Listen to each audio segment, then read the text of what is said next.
آج کی بابرکت شب نور شب برات کے نام سے معروف اور مشہور ہے۔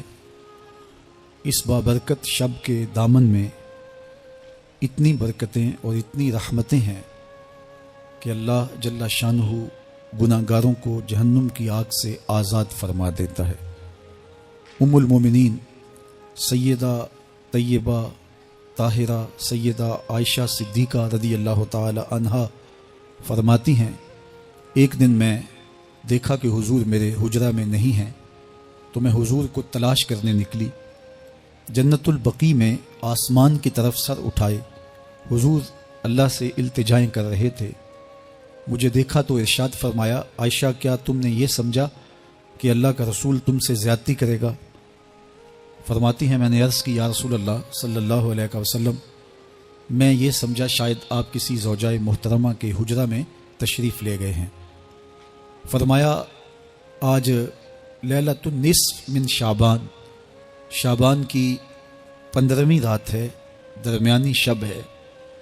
اس رات کو اللہ تعالی جل شانہ آسمان دنیا پہ نزول اجلال فرماتا ہے اور قبیلہ بنو کلب کی بکریوں کے بالوں سے زیادہ لوگوں کو جہنم کی آگ سے آزاد کر دیتا ہے۔ قبیلہ بنو کلب عرب کا بہت بڑا قبیلہ تھا جو بھیڑ بکریاں پالتے تھے اور لاکھوں کی تعداد میں ان کی بکریوں اور بھیڑوں کے ریوڑ تھے۔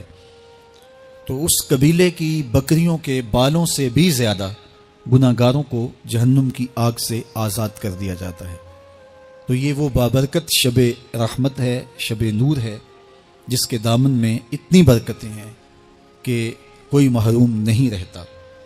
صرف وہ بد نصیب لوگ جو شرک میں مبتلا ہیں، جو سخت کینہ پرور ہیں، جو قطع رحمی کرتے ہیں، قاتل ہیں، عادی شرابی یا بدکار ہیں، انہیں اس مبارک رات میں محروم رکھا جاتا ہے، ورنہ اللہ کی رحمتوں کا عموم اس بابرکت راتوں میں اس قدر ہوتا ہے کہ کوئی گناہ گار جو اس کے حضور ہاتھ دعا کے لیے اٹھاتا ہے اور اپنا دامن پھیلا کے اس کی رحمتیں مانگتا ہے، اسے محروم نہیں رکھا جاتا، بلکہ اللہ سب گناہ گاروں کو جہنم کی آگ سے آزاد کر دیتا ہے۔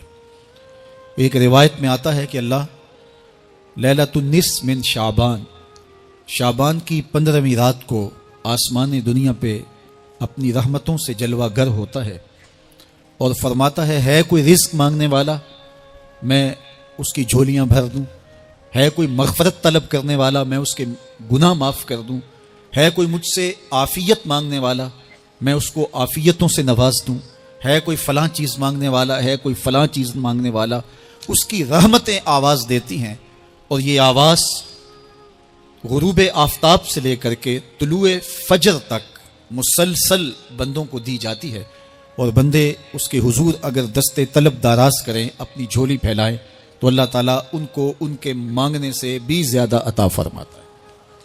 اس امت کو اللہ تعالیٰ نے اس طرح کی راتیں دے کر کے مغفرت، بخشش، غفران اور رحمتوں کی فراوانی نصیب کی ہے۔ میرے حضور نے ارشاد فرمایا، ایک شخص صبح سے لے کے ظہر تک مزدوری کرتا ہے، اس کو ایک قیراط ملتا ہے۔ ایک ظہر سے لے کر عصر تک مزدوری کرتا ہے، اس کا وقت تھوڑا ہے لیکن اس کو بھی ایک قیراط ملتا ہے۔ اور تیسرا شخص عصر سے لے کر مغرب تک مزدوری کرتا ہے، اس کو 2 قیراط ملتے ہیں، جبکہ اس کا وقت دونوں سے کم ہے۔ فرمایا پہلی مثال یہود کی ہے، دوسری مثال نصارہ کی ہے، اور تیسری مثال میری امت کی ہے کہ اس کو تھوڑے عمل پر زیادہ ثواب دیا جاتا ہے۔ تو یہود اور نصارہ نے اس پہ برا منایا، تو حضور علیہ السلام نے فرمایا کہ اللہ نے ان کے اجر میں تو کمی نہیں کی، لیکن مسلمانوں کو زیادہ اجر دے دیا، تو یہ اس کی کرم نوازی ہے۔ تو یہ تھوڑے وقت کی عبادتیں اور چند راتوں کی بیداری اور مخصوص اوقات میں اللہ کے حضور عبادت و ریاضت ایک گناہ گار کو کہاں سے کہاں تک پہنچا دیتی ہے، اس کے گناہوں کی معافی کا ذریعہ بھی بنتی ہے اور درجات کی بلندی کا سبب بھی۔ دیکھیے لیلۃ القدر ایک رات 1000 مہینے کی عبادتوں سے بہتر قرار پاتی ہے۔ اسی طرح دیگر مواقع ہیں کہ اللہ تعالیٰ اس امت کے لیے رکھے ہیں۔ رحمت رب بہانامی طلب، اور یوں بھی پڑھا گیا رحمت رب بہانہ می طلب، اس کی رحمتیں قیمت نہیں مانگتی اور اس کی رحمتیں بہانہ تلاش کرتی ہیں، تو وہ اپنے بندوں کو بخشنے پہ آمادہ ہے اگر وہ اپنا دامن طلب پھیلائیں۔ قرآن مجید میں ایک مقام دیکھیے کتنا دل آویز ہے، فرمایا ما یفعل اللہ بعذابکم، اللہ تمہیں عذاب دے کے کیا کرے گا؟ اس کی یہ چاہت نہیں ہے کہ تمہیں عذاب میں مبتلا کرے، اس کی چاہت یہ ہے کہ تم اس کی چوکھٹ پہ آؤ، جھولی پھیلاؤ، اس سے خیرات اور رحمت مانگو، اور وہ تمہارے ماضی کے سارے گناہ معاف کر کے، ساری غلطیاں معاف کر کے تمہیں اپنی رحمتوں سے مالا مال فرما دے۔ تو وہ بندوں کو بخشنے پہ، بندوں کی مغفرت کرنے پہ آمادہ ہے اور اس کی رحمتیں بہانے تلاش کرتی ہیں۔ اللہ اکبر۔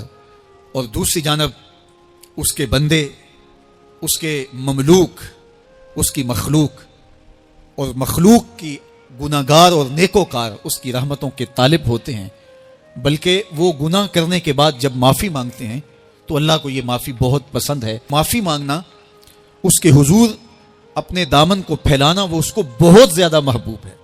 انسان کی فطرت کے اندر گناہ رکھا گیا ہے، آگ، ہوا، مٹی، پانی، یہ ان چار چیزوں کا مرکب ہے۔ اس کے جو عناصر ہیں اس میں کبھی اعتدال قائم نہیں رہتا اور اس سے گناہ سرزد ہو جاتے ہیں۔ گناہ کرنے کے بعد بندے کا اس گناہ پہ اصرار کرنا، اڑ جانا، ضد کرنا، توبہ نہ کرنا، اللہ کو یہ پسند نہیں۔ لیکن اگر اس سے گناہ سرزد ہو جائے تو پھر وہ توبہ کر لے تو اللہ کو یہ بہت زیادہ پسند ہے۔ جو اس سے ہو سکے نیکی وہ اللہ کے حضور پیش کرے، لیکن اس کے اندر جو شر رکھی گئی ہے، اس کے اندر جو قوتیں گناہ کی رکھی گئی ہیں، اس سے اگر اس سے گناہ سرزد ہو جائے تو پھر وہ اللہ سے توبہ کرے، اللہ کی طرف رجوع کرے، تو اللہ اس کی توبہ کو نہ صرف قبول کرتا ہے بلکہ اس کے گناہوں کو معاف کرتا ہے اور گناہوں کو بدل کے نیکیوں میں تبدیل کر دیتا ہے۔ جب گناہ نیکیوں میں تبدیل ہو گئے تو جتنا بڑا گناہ گار تھا اتنا بڑا نیکوکار ہو گیا۔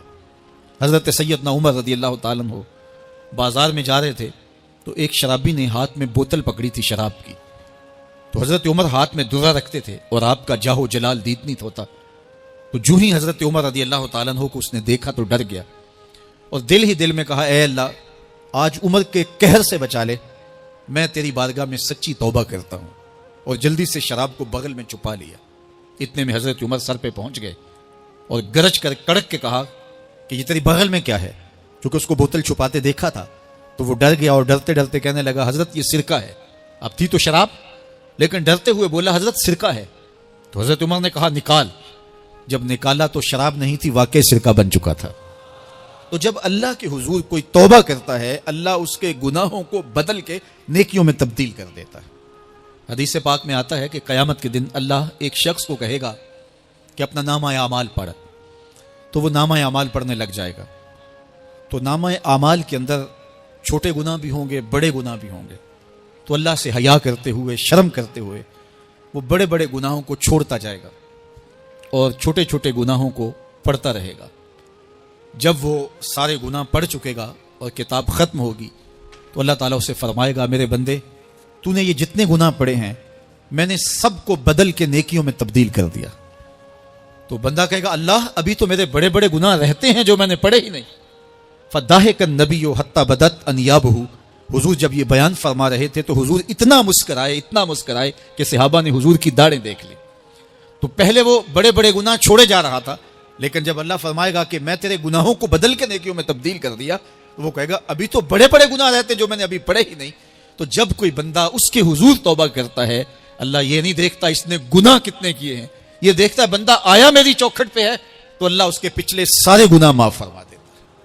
اللہ اکبر۔ میرے اور آپ کے آقا و مولا نے اللہ کے حضور توبہ کرنے اور اس پر اللہ کی خوشی اور اللہ کی خوشنودی کا ذکر کرتے ہوئے ایک مثال بیان فرمائی کہ ایک شخص صحرا میں سفر کر رہا تھا تو وہ ایک درخت کے نیچے دوپہر کاٹنے کے لیے، سستانے کے لیے رک گیا اور درخت کے ساتھ اپنے اونٹ کو باندھ دیا اور خود لیٹ گیا تاکہ دوپہر کاٹ لوں۔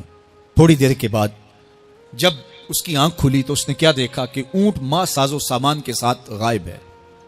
اب صحرا میں اونٹ کا گم ہو جانا گویا زندگی چلے جانے کے مترادف ہے۔ تو اس نے دائیں بائیں بھاگ دوڑ کے دیکھا کہ کہیں اونٹ کا نشان مل جائے، لیکن اونٹ کا نشان نہیں ملا۔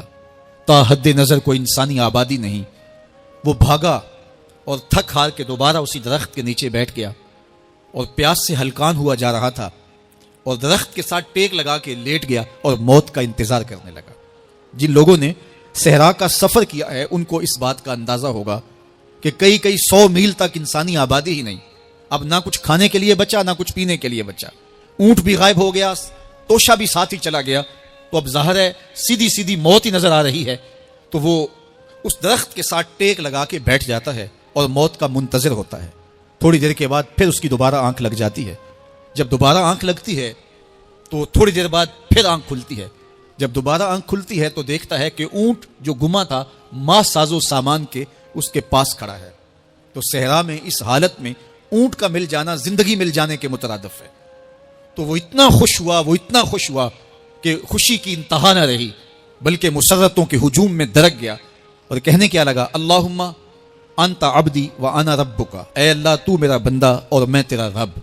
کہنا تو یہ تھا کہ تو میرا رب اور میں تیرا بندہ، لیکن مسرتوں کا ہجوم ہی اتنا تھا، خوشیوں کا ہجوم ہی اتنا تھا کہ زبان پہ قابو نہ رہا۔ کسی کے آنے سے ایسے ہوش اڑے ساقی کے، شراب سیخ پہ ڈالی اور بوتل میں کباب۔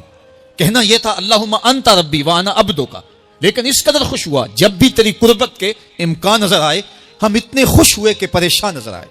تو کہنا یہ تھا کہ اے اللہ تو میرا رب اور میں تیرا بندہ، لیکن خوشیوں کے ہجوم میں وہ کہتا ہے اللہم انت عبدی وانا ربک، اے اللہ تو میرا بندہ اور میں تیرا رب۔ حضور یہ بات بیان کرنے کے بعد صحابہ سے پوچھتے ہیں کہ ذرا بتاؤ اس بندے کو کتنی خوشی ہوئی کہ خوشی میں زبان بھی قابو نہ رہی اور اپنے آپ پہ کنٹرول نہ رہا، اور خوشیوں کے ہجوم میں اسے یہ بھی پتہ نہیں چل رہا کہ وہ کیا بول رہا ہے۔ تو صحابہ نے عرض کی حضور بہت زیادہ اسے خوشی ہوئی۔ تو میرے حضور نے یہ بات کرنے کے بعد ارشاد فرمایا، جس طرح اس کو گما ہوا اونٹ ملا اور اس کی خوشی کی انتہا نہ رہی، تو فرمایا جب کوئی شخص توبہ کرتا ہے اور اللہ کے حضور پلٹ کے آتا ہے، گناہوں سے معافی مانگ کے اس کی دہلیز پہ آتا ہے، میرے حضور نے فرمایا اللہ اس سے بھی زیادہ خوش ہوتا ہے کہ میرا بندہ میری چوکھٹ پہ آ گیا۔ تو وہ یہ چاہتا نہیں کہ اپنے بندوں کو عذاب دوں، وہ خود آگ میں چھلانگے لگائے تو اس کی مرضی، اگر گناہ سرزد بھی ہو گیا ہے تو کوئی بات نہیں، معافی مانگ لی جائے۔